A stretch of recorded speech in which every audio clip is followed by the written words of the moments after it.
নমস্কার বন্ধুরা, আমি Tapan Bhaduri, AMFI qualified mutual fund distributor. আমি আজকে যে টপিক নিয়ে আলোচনা করব সেটা হচ্ছে আমরা সবাই এখন প্যানিক করছি মার্কেট পড়ে যাওয়ার জন্য। তাই বন্ধুরা, আমি আমার পাস্ট এক্সপিরিয়েন্স থেকে দেখছি যে মার্কেট ফল হওয়া একটা রেগুলার এক্সারসাইজ ইন মার্কেট, এটা সবসময় চলতে থাকে। সুতরাং এই সময় আপনার মনে হতে পারে যে মার্কেট পড়ে যাচ্ছে, আমি আমার টাকাটা এই সময় বের করে নেব, এবং এই ভেবে আপনি হয়তো চিন্তা করলেন যে আপনার টাকাটা আপনি বের করে নেবেন। কিন্তু বন্ধু, আমি আমার পূর্ব অভিজ্ঞতা থেকে বলতে পারি এটা আমারও এক সময় মনে হয়েছে। তাই বন্ধু, আমার অ্যাডভাইস হবে যে আপনি এই সময় আপনার টাকাটা একদম সুরক্ষিতভাবে বেশি পরিমাণে যদি আপনার ক্ষমতা থাকে আপনি সেটা আরো বেশি পরিমাণে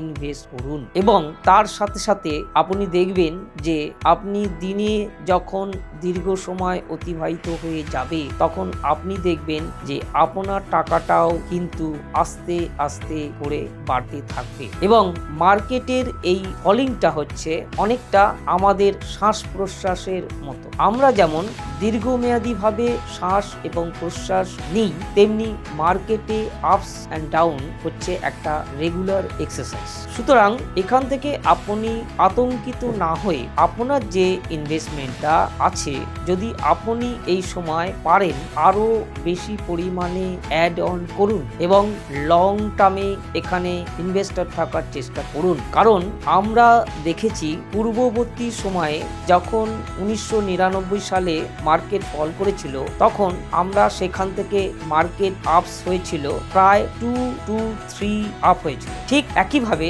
2001 এবং 2007 সালেও আমরা যেখানে মার্কেট ফল হয়েছিল সেখান থেকেও আমরা অনেকটাই আজকে হাইয়ে বসে আছি। এবং আমরা যখন সবচেয়ে বড় লেটেস্ট ডাউনফল দেখলাম 2020 করোনা সালে, যেখানে আমরা দেখেছিলাম যে মার্কেট প্রায় 40% কারেকশন হয়েছিল, যখন নিফটি প্রায় 6000-এর কাছাকাছি চলে গিয়েছে। সেখান থেকে কিন্তু আজকে আমরা প্রায় 3 গুণ আপে বসে আছি। সুতরাং বন্ধু, আমি আপনাদের এইটুকু বলবো যে অযথা ভয় পাবেন না, মার্কেটের সাথে থাকুন। মার্কেট আপনাকে অবশ্যই তার জন্য রিওয়ার্ড প্রদান করবে।